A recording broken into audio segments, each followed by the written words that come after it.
Kumusta kayong lahat? Ako si May. Ang pamagat ng artikulo ng karanasan na ibabahagi ko ngayon ay hindi ko na pinananatili ang aking mabuting imahe. Ang bida ay nagsilbi bilang isang leader sa iglesia. Isang beses, nalaman niya ang ebaluasyon sa kanya ng kanyang mga kapatid na sinasabing mayroon siyang mapagmataas na disposisyon. Upang protektahan ang kanyang magandang imahe, nagsimula siyang umiwas sa kanyang tungkulin. At kapag nakakikita siya ng mga problema sa kanyang mga kapatid, pinipigilan niya ang kanyang sarili na tukuyin o ilantad ang mga ito na nagdulot ng mga kawalan sa gawain. Sa kanyang pagkaramdam ng paninisi sa sarili, pinagnilayan niya kung bakit palagi niyang pinoprotektahan ang kanyang dangal at imahe nang hindi sinasadya. Sa pamamagitan ng paglalantad ng mga salita ng Diyos, anong pagkaunawa ang natamo niya sa kanyang tiwaling disposisyon? Anong mga pagbabago ang naranasan niya? Sama-sama nating pakinggan ang kanyang karanasan. Bago pa man ako isilang, pumanaw na ang aking ama dahil sa karamdaman. Naiwan ang aking ina para itaguyod mag-isa ang 5 magkakapatid, nagpupunyagi na may maipantawid buhay. Walang sino man sa nayon ang gumalang sa amin. Mula pa sa mga pinakauna kong alaala, palagi kaming tinuturuan ng aming ina. Dapat may dignidad ang isang tao.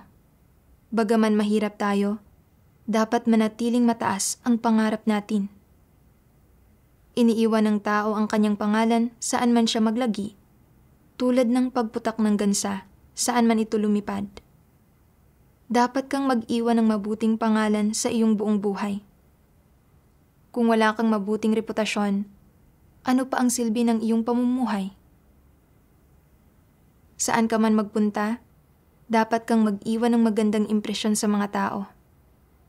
Ano man ang gawin mo, huwag mong hayaan na magsalita ng masama ang iba tungkol sa iyo.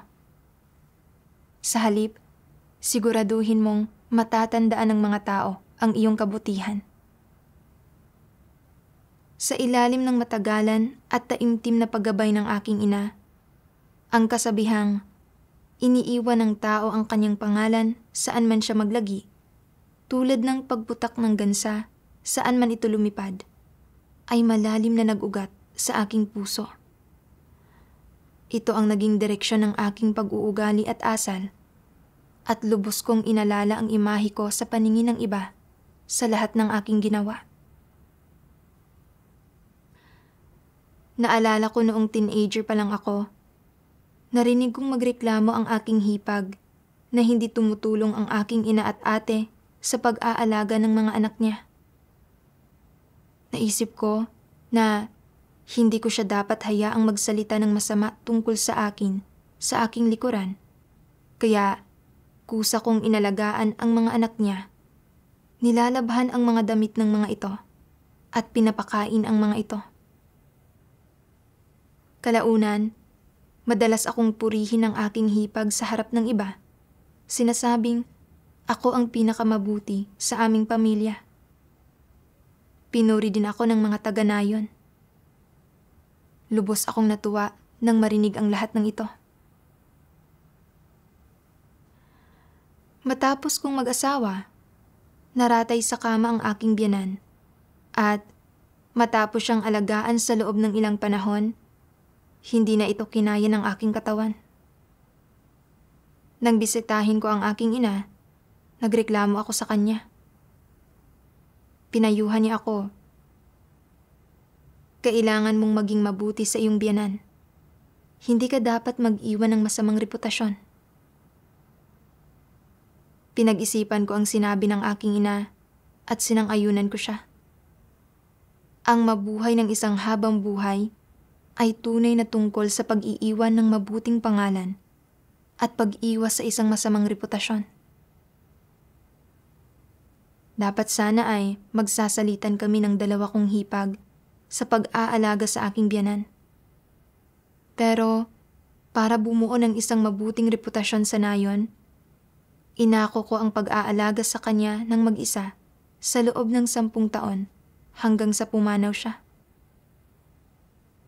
At nakatanggap ako ng papuri mula sa mga taga-nayon at nagkaroon ako ng mabuting reputasyon na ninanais ko. Pagkatapos kong magsimulang manalig sa Diyos, ipinagpatuloy ko ang pag-alala sa mga turo ng aking ina. Lubos kong inalala ang pagsusuri sa akin ng mga kapatid sa iglesia. Natatakot na ang anumang pagkakamaling magawa ko ay makapagbibigay sa kanila ng masamang impresyon sa akin.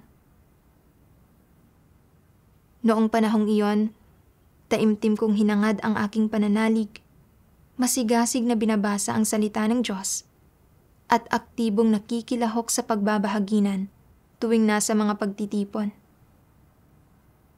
Hindi nagtagal, nagsimula akong gampanan ang tungkulin ko bilang leader ng iglesia.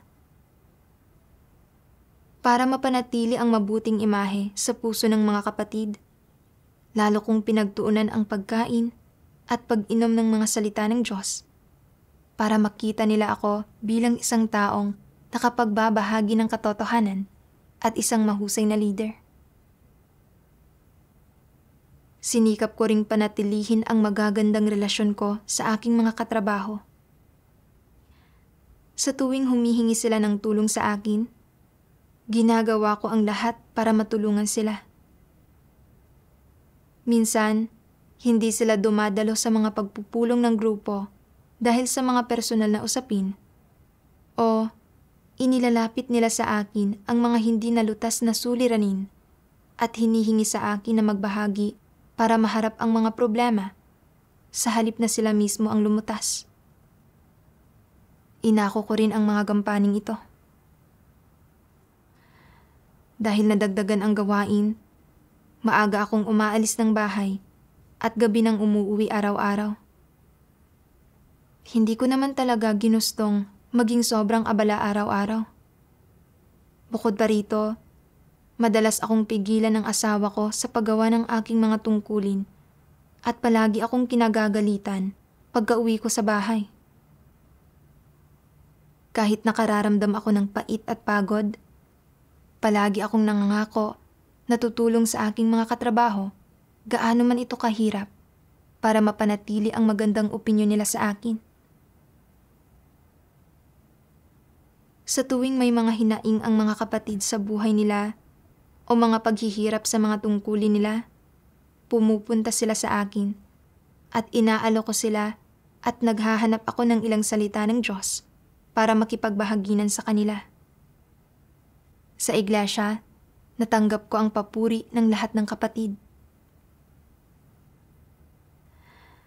Minsan, nang makipag-usap ako kay Sister Jianglu tungkol sa aking kalagayan, nabanggit niya na sinabi ng ilang kapatid na mapagmataas ako at na nagsalita ako ng marahas ang tono.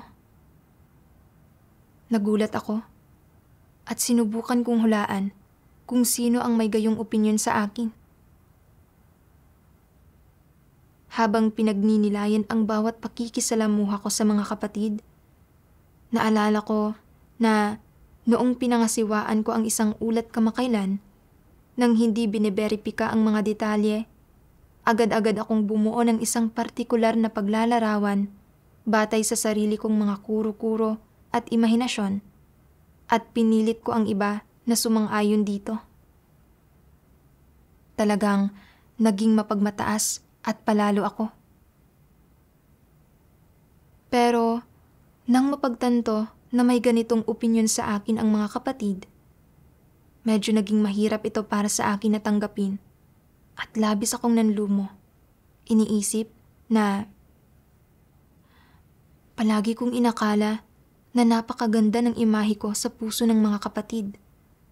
Pero lumalabas na napakaterible nito. Nakakahiya talaga ito.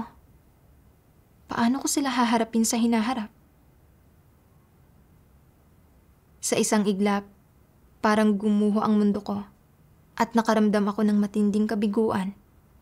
Napuno ang isipan ko ng tungkol sa mga negatibong opinyon nila sa akin. Noong gabing iyon, nagpaikot-ikot ako sa kama. Hindi makatulog at tahimik na lumuha. Pinag-isipan ko pang isuko ang aking tungkulin. Sobra akong pinanghinaan na parang nawala ang sigla ko. Para mapagandang muli ang aking imahe sa puso ng mga kapatid, kapag dumadalong muli sa mga pagtitipon, pinagtutuunan ko ng partikular na pansin ang tono ng aking boses at ang aking mga ekspresyon. Kapag kinakausap ko sila, sinusubukan kong gumamit ng banayad at malumanay na tono. Kapag napapansin ko ang mga isyu sa kanilang mga tungkulin, iniiwasan kong punahin o ilantad ang mga isyu ng diretsahan. Sa halip, sinusuyo ko silang tapusin ang mga bagay-bagay. Umaasa na mararamdaman nilang madali akong lapitan sa halip na mapagmataas at palalo. Minsan, sa isang pagtitipon para ipatupad ang gawain, sobrang huli na nang dumating ang isang leader ng grupo dahil sa mga usapin sa bahay na inantala ang pagtitipon. Iniulat ng ilang kapatid na wala siyang pasanin sa kanyang tungkulin at na palagi siyang huling dumating sa mga pagtitipon. Gusto kong punahin ito at pungusan siya. Pero pagkatapos ay naisip ko, kung pupungusan ko siya, magsasalita ba siya ng masama tungkol sa akin sa mga kapatid na sinasabi kung gaano ako karahas at kung paano ko siya pinungusan? Kung gayon, hindi ba't mag-iiwan iyon ng masamang impresyon sa akin sa puso ng mas maraming kapatid? Para mapanatili ang aking dangal at katayuan, pinigil ko ang sarili ko at magiliw na sinabi sa leader ng grupo. Sa susunod, pakiusap, huwag kang magpahuli. Kung hindi, ay maaantala ang gawain. Pagkasabi nito, napagtanto ko na kung ipagpapatuloy ko ang ganitong hindi pagpuna sa mga isyu niya, magkakaroon ito ng epekto sa buhay iglesia. Gayunpaman, natakot ako na magkakaroon siya ng masamang impresyon sa akin, kaya hindi ko pinuna ang mga ito. Pagkatapos ng pagtitipon, sobra akong napagod sa pagpapanggap ng ganito. Nanatiling hindi nagbabago ang leader na iyon ng grupo pagkatapos. Nagpatuloy siya sa pagpapabaya sa kanyang tungkulin, walang pagkaramdam ng pasanin. Nakaramdam ako ng pagkasupil at paghihirap, maging hanggang sa punto ng pag-iisip na hindi ko maipagpapatuloy ang tungkuling ito dahil masyado itong nakapapagod. Isang araw, nabasa ko ang isang sipi ng mga salita ng Diyos. Kinokondisyon ng pamilya ang mga tao gamit ang hindi lamang isa o dalawang kasabihan, kundi napakaraming sikat na kasabihan at salawikain. Halimbawa, madalas bang binabanggit ng mga nakatatanda sa iyong pamilya at ng iyong mga magulang ang kasabihang, iniiwan ng tao ang kanyang pangalan saan man siya maglagi, tulad ng pagputak ng gansa saan man ito lumipad? Sinasabi nila sa iyo, dapat mamuhay ang mga tao para sa kapakanan ng kanilang reputasyon. Wala nang iba pang dapat hangarin ang mga tao sa kanilang buhay, maliban sa bumuo ng magandang reputasyon at mag-iwan ng magandang impresyon sa isipan ng iba.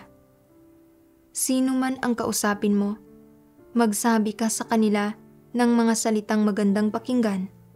Magsabi ka lang ng mga salita ng pambubola at kabaitan at huwag pasamain ang kanilang loob.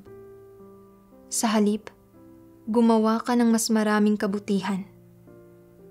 Itong partikular na epekto ng pagkokondisyon ng pamilya ay may tiyak na epekto sa pag-uugali o mga prinsipyo ng pag-asal ng mga tao na may hindi maiiwasang kahihinatnan kung saan binibigyang halaga nila ang kasikatan at pakinabang.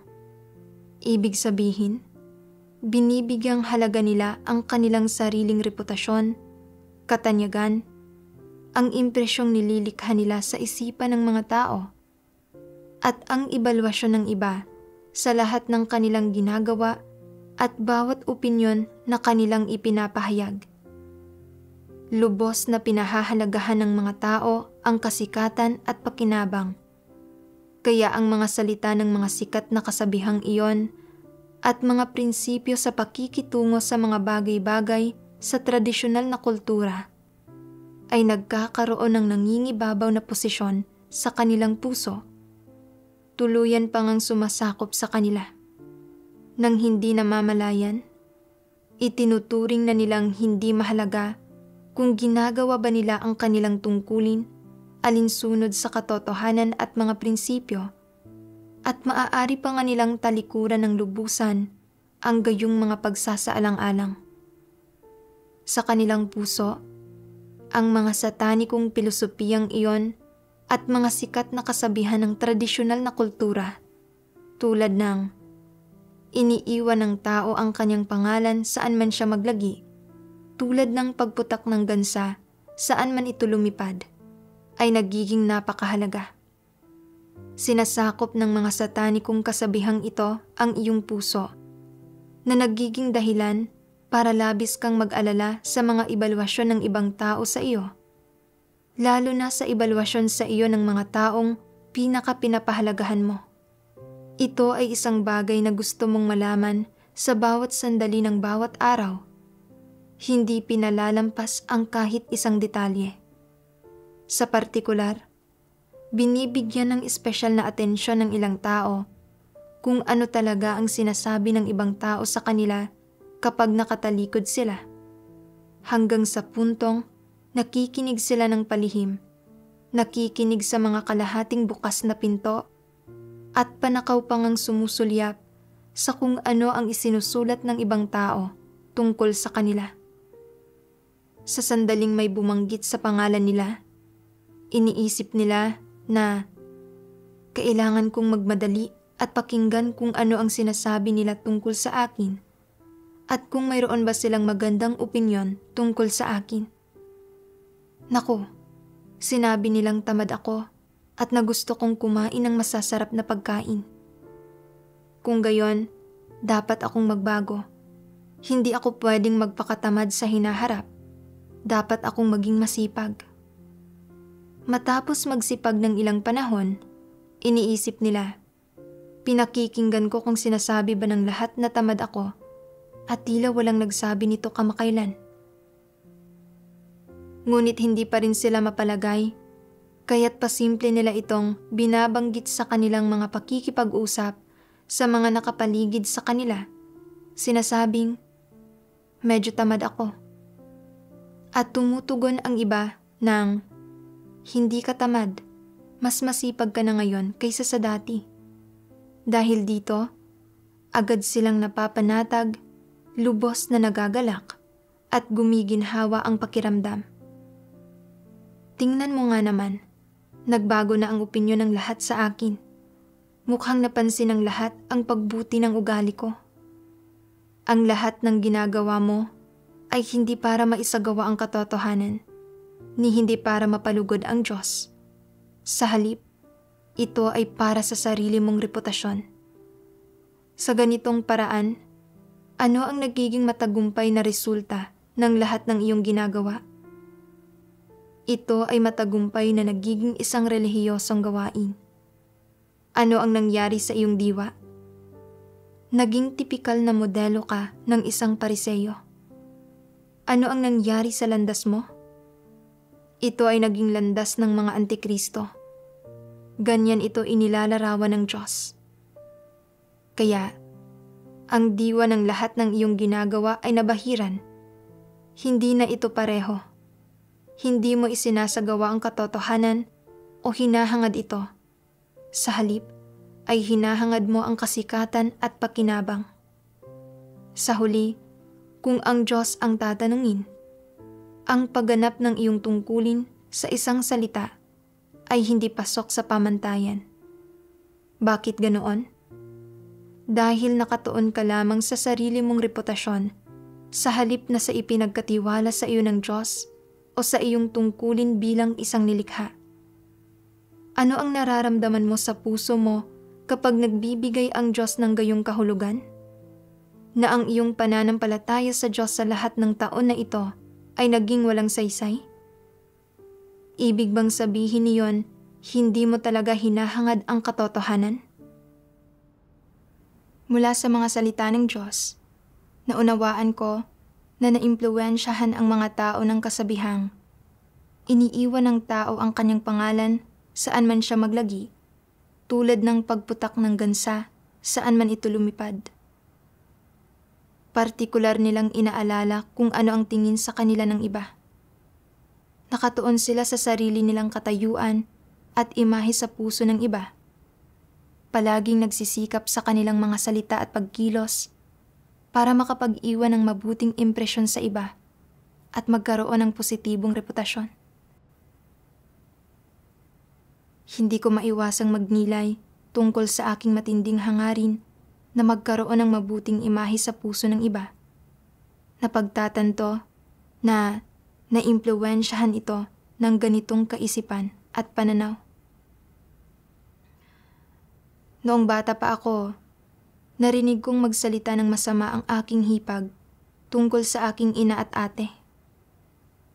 Para maiwasan ang hipag ko na magsalita ng masama tungkol sa akin, kusang loob kong nilabhan ang damit ng kanyang mga anak at pinakain ang mga ito. Pagkatapos kong mag-asawa, para bumuo ng mabuting reputasyon sa mga tao, kusang loob kong inalagaan ang nakaratay kong biyanan sa loob ng 10 taon. Bagaman, sobra akong pagod at nag-aatubili, tiniis ko ang mga paghihirap na iyon, gaano man iyon kahirap. Nang magsimula akong manampalataya sa Diyos, para mag-iwan ng mabuting impresyon sa mga kapatid, masigasig kong hinangad ang aking pananalig at aktibong ginawa ang aking tungkulin. Nang maantala ng aking mga katrabaho ang tungkulin nila dahil sa mga personal na usapin, hindi ko ito pinuna, kundi tinulungan ko pa silang matapos ito. Ang makarinig ng papuri mula sa iba ay lubos na nagpasaya at nagbigay motibasyon sa akin na gumawa ng aking tungkulin, handang tiisin ang anumang paghihirap. Nang marinig ko ang mga negatibong puna mula sa mga kapatid, labis akong nalungkot na gusto ko pang ang talikuran ang aking tungkulin. Pinagtuunan ko ang pagpapanumbalik ng aking imahe sa kanilang mga puso. Kapag nakikipagkita ako sa mga kapatid, maingat akong nakikipag-usap sa kanila. Sinisikap na gawing mas banayad pa ang aking tono at binabati sila ng may ngiti para makita nilang madali akong lapitan.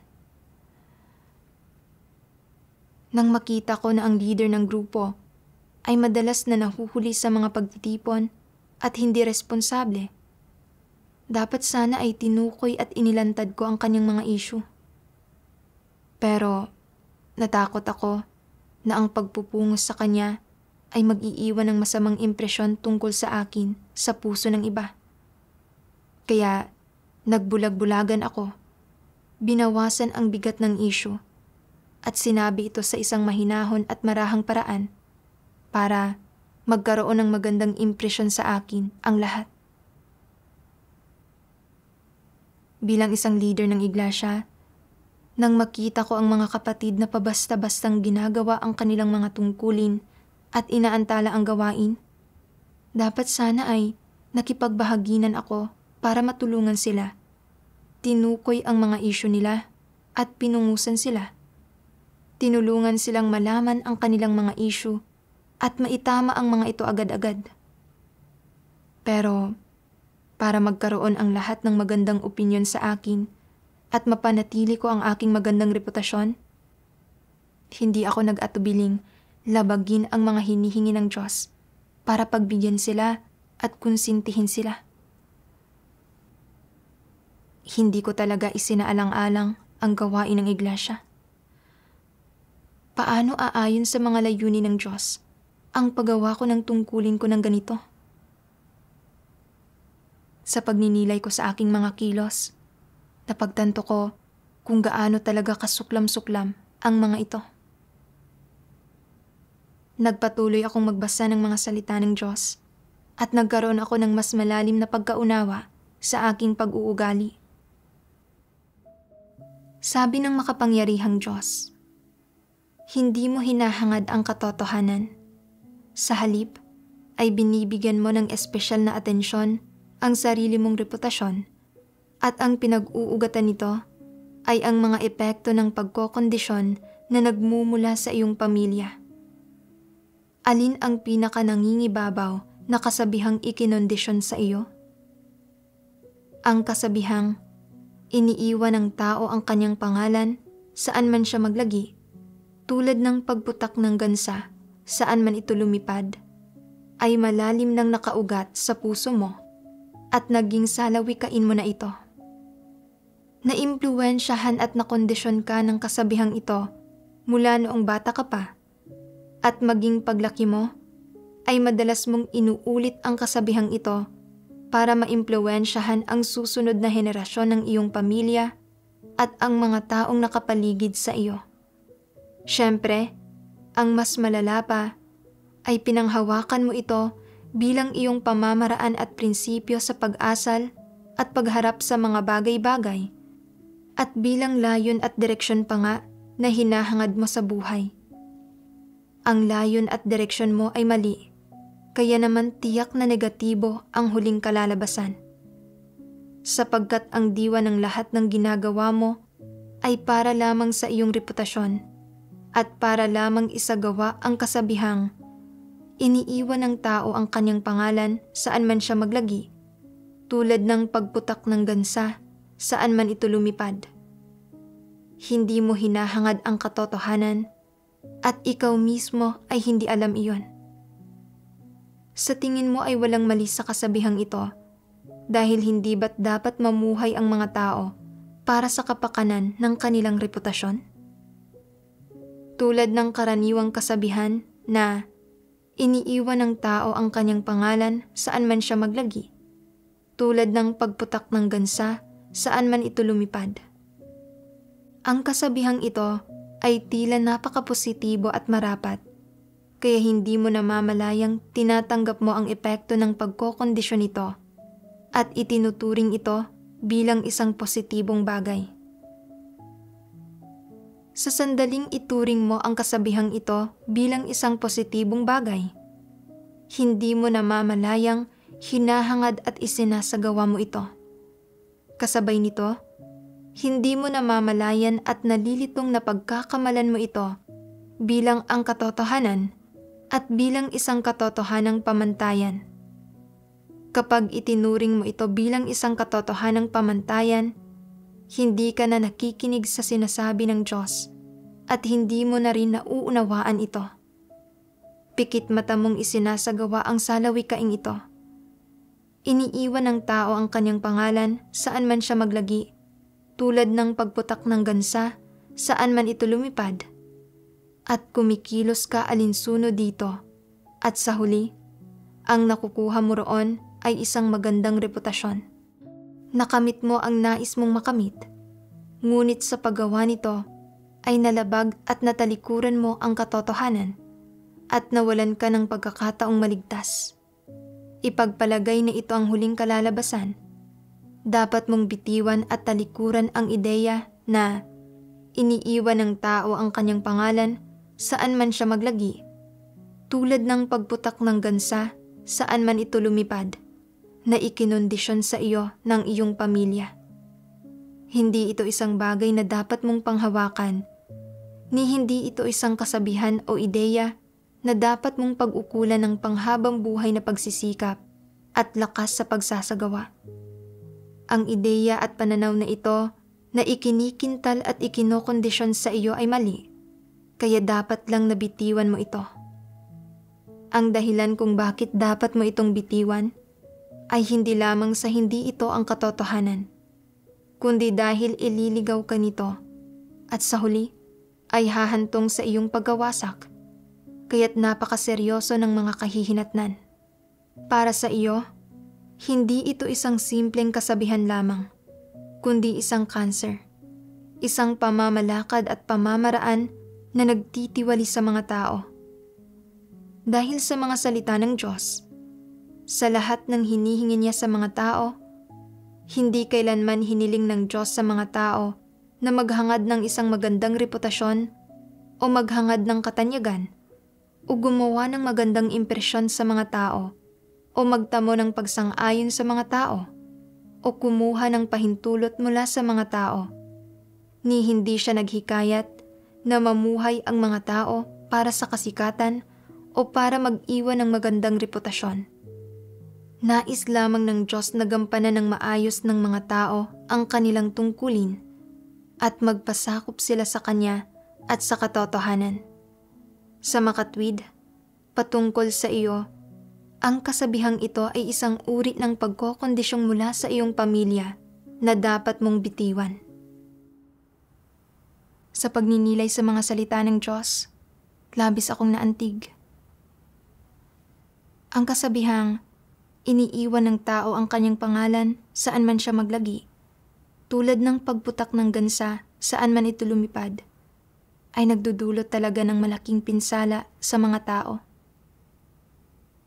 Pinagnilayan ko kung paanong tumatak sa akin ang mga turo ng aking ina mula pa noong pagkabata ko, na nagresulta sa paghahangad ko sa iniiwan ng tao ang kanyang pangalan saan man siya maglagi, tulad ng pagputak ng gansa saan man ito lumipad. Para makabuo ng isang magandang reputasyon sa mga tao, kahit kapag nahaharap ako sa mga bagay na malinaw na ayaw o hindi ko dapat gawin, nagpakababa ako para makipagkompromiso at gawin ito.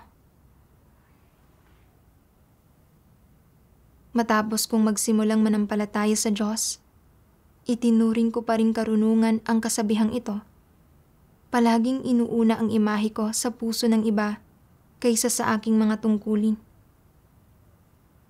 Nang tinukoy ng kapatid ang aking mapagmataas na disposisyon at marahas na tono, nilayo niyang tulungan akong magnilay sa aking sarili at iwaksi ang aking tiwaling disposisyon sa pamamagitan ng pagsasagawa ng katotohanan. Pero sa halip na magnilay sa sarili, ikinubli ko ang aking sarili at nagpanggap ako. Nililihis ang mga kapatid gamit ang aking huwad na panlabas na imahe. Nang mapansin kong may ilang kapatid na iresponsable sa paggawa ng kanilang tungkulin at inantala ang gawain ng iglesia, hindi ko ito tinukoy sa kanila at hindi ko sila tinulungan, kundi patuloy ko silang sinuyo, umaasta na para bang mapagmahal at pasensyosa ako, para magkaroon sila ng mataas na pagpapahalaga sa akin.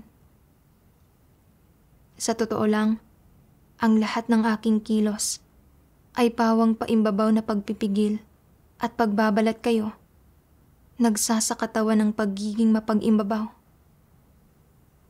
Inililihis ko ang mga kapatid at higit pa roon ay nililinlang ang Diyos.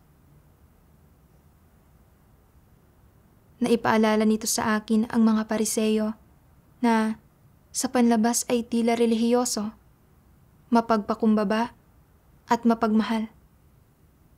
Sadya silang nanalangin sa mga kanto at nagturo ng mga kasulatan sa templo araw-araw para ipakita ang kanilang pagiging makadiyos at katapatan sa Diyos, para suportahan sila ng lahat. Gayunpaman, ang ginawa nila ay hindi pagsunod sa mga salita ng Diyos, kundi pagpapanggap para linlangin at ilihis ang iba gamit ang kanilang panlabas na mabuting pag-uugali. Napagtanto ko na ang ugali ko ay katulad ng sa mga Pariseo. Kung hindi ko hahangarin ang pagbabago sa aking disposisyon at mabibigo akong magsagawa ng katotohanan sa aking mga tungkulin, gaano man ako kagaling magbalat kayo o gaano kalaking paghanga man ang matanggap ko mula sa iba, ang kalalabasan ko ay magiging kagaya ng sa mga Pariseo, susumpain at parurusahan ng Diyos. Ipinakita sa akin ng Diyos ang kanyang biyaya sa pagbibigay sa akin ng oportunidad na magsanay bilang isang leader, na may layong tulungan akong magawa ng maayos ang aking mga tungkulin at mapanatili ang gawain ng iglesia. Kapag nakita ko ang mga isyu sa mga tungkulin ng mga kapatid, dapat kong tukuyin ang mga ito at makipagbahaginan sa kanila para malutas ang mga isyong iyon. Ito ay aking responsibilidad at hinihingi ng Diyos sa akin. Gayunpaman, naghangad lang ako ng sariling kasikatan at pakinabang, namuhay ng walang integridad at dignidad. Ayaw ko nang magpalinlang kay Satanas. Dapat kong gawin ang tungkulin ko ng maayos. Kalaunan, nabasa ko ang isa pang sipi ng mga salita ng Diyos na nagbigay sa akin ng landas ng pagsasagawa. Sabi ng makapangyarihang Diyos, kahit papaano, ang hinirang ng mga tao ng Diyos ay dapat magtaglay ng konsensya at katwiran at makisalamuha, makihalubilo at makipagtulungan sa iba ayon sa mga prinsipyo at pamantayang hinihingi ng Diyos sa mga tao. Ito ang pinakamainam na pamamaraan. Nakapagpapalugod ito sa Diyos.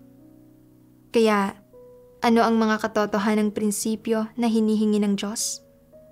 Na maging maunawain ang mga tao sa iba kapag ang iba ay mahina at negatibo, maging mapagsaalang-alang sa pasakit at mga paghihirap, at pagkatapos ay mag-usisa sa mga bagay ni ito, mag-alok ng tulong at suporta, at basahan sila ng mga salita ng Diyos para tulungan silang malutas ang kanilang mga problema. Binibigyang daan silang makaunawa sa mga layunin ng Diyos at huminto sa pagiging mahina, at dinadala sila sa harap ng Diyos. Hindi ba't naaayon sa mga prinsipyo ang ganitong paraan ng pagsasagawa? Ang pagsasagawa sa ganitong paraan ay naaayon sa mga katotohanang prinsipyo. Natural na ang ganitong mga uri ng ugnayan ay mas lalo pang naaayon sa mga katotohanang prinsipyo. Kapag ang mga tao ay sadyang nagsasanhi ng mga panggugulo at paggambala, o sadyang ginagawa ng pabasta-basta ang kanilang tungkulin, kung nakikita mo ito at nagagawa mong ipaalam ang mga bagay na ito sa kanila, sawayin sila at tulungan sila ayon sa mga prinsipyo. Naaayon ito sa mga katotohanang prinsipyo.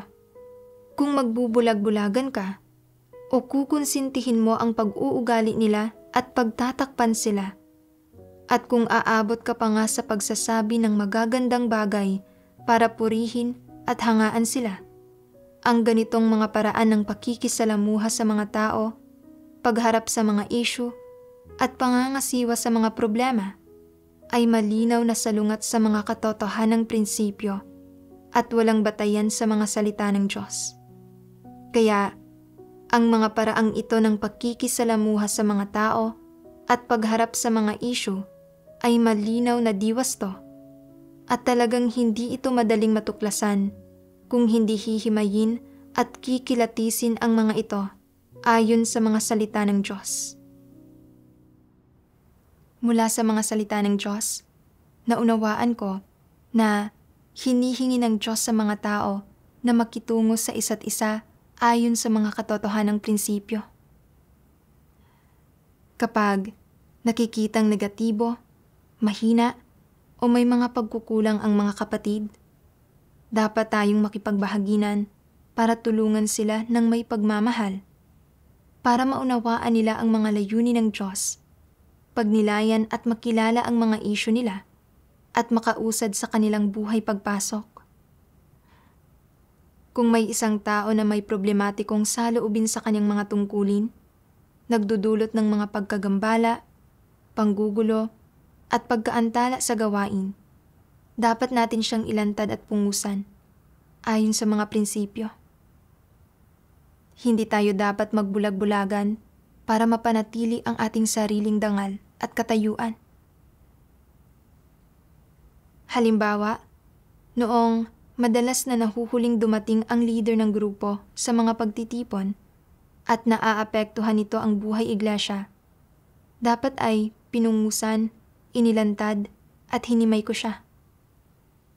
Bukod pa rito, kapag tinutukoy ng mga kapatid ang aking mga problema, dapat kong tanggapin ang mga ito, taimtim na pagnilayan ang aking mapagmataas na disposisyon at isagawa ang katotohanan para maiwaksi ang aking katiwalian, sa halip na magbalat kayo para mapanatili ang isang magandang imahe sa kanilang puso. Matapos maunawaan ang mga prinsipyong ito ng pagsasagawa, nakaramdam ako ng kagaanan at kaginhawahan. Kalaunan, nang pumunta ako sa isa pang iglesia para subaybayan ang gawain ng Ebanghelyo, nalaman ko na ang diakono ng Ebanghelyo ay iresponsable at walang pasanin sa kanyang tungkulin.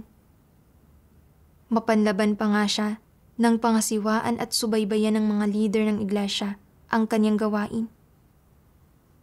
Sa ganitong sitwasyon, dapat sana itinukoy ko ito para matulungan, mailantad at mapungusan siya.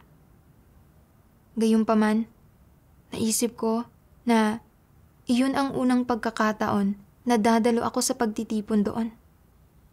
Ano na lang ang iisipin ng iba sa akin kung ilalantad ko ang kanyang mga problema pagdating ko? Paano ako makikipagtulungan sa kanila sa hinaharap kung hindi maganda ang naging unang impresyon nila sa akin? Nang magkaroon ako ng mga kaisipang ito, napagtanto kong nababahala akong muli sa aking reputasyon at katayuan. Naalala ko ang mga salita ng Diyos. Dapat mong munang isipin ang mga interes ng sambahayan ng Diyos. Isaalang-alang ang mga layunin ng Diyos at isaalang-alang ang gawain ng iglesia. Unahin mo muna ang mga bagay ni ito. Pagkatapos niyan, saka mo lamang maaaring isipin ang katatagan ng iyong katayuan o kung ano ang tingin sa iyo ng iba.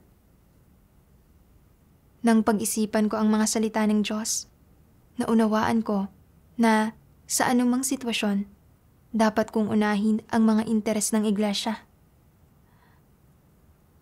Ang diakono ng Ebanghelyo ay iresponsable sa kanyang tungkulin at nagpabagal sa progreso ng gawain ng Ebanghelyo.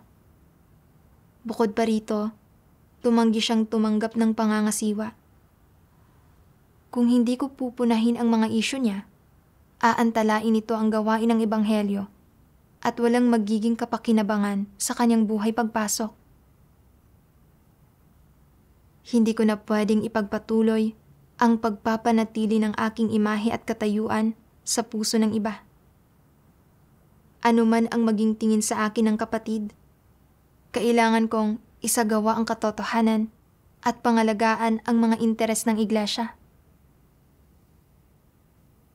Pagkatapos, ay pinuna ko ang mga isyu sa tungkulin ng kapatid at ibinahagi ang kahalagahan ng pangangasiwa at pagsubaybay ng mga leader at manggagawa sa gawain, ang mga responsibilidad ng diakono ng Ebanghelyo, at kung paano responsableng tuparin ang mga tungkulin. Pagkatapos ng aking pagbabahagi, napagtanto ng kapatid na naging pabasta-basta siya sa paggawa ng tungkulin niya. Inilahad niya ang tungkol sa kanyang kalagayan at ipinahayag ang kanyang kahandaang magbago. Kalaunan, naging mas maagap siya sa kanyang tungkulin at nagsimulang umusad ang gawain ng Ebanghelyo. Sa pamamagitan ng mga karanasang ito, napagtanto ko na kailangang magsagawa ng katotohanan at gawin ang tungkulin ng isang tao nang naaayon sa mga prinsipyo. Kung palagi kong pangangalagaan ang aking mga personal na interes at pananatilihin ang aking dangal at katayuan sa paggawa ng aking tungkulin, hindi lang ako nagdudulot ng pinsala sa gawain ng iglesia. Nagdadala rin ako ng kapinsalaan sa mga kapatid at sa aking sarili. Ang mga salita ng Diyos ang tumulong sa akin na magkaroon ng ganitong kabatiran at pagbabago. Salamat sa Diyos. At dito nagtatapos ang ating programa para sa araw na ito. Salamat sa panonood. Magkita-kita tayo sa susunod.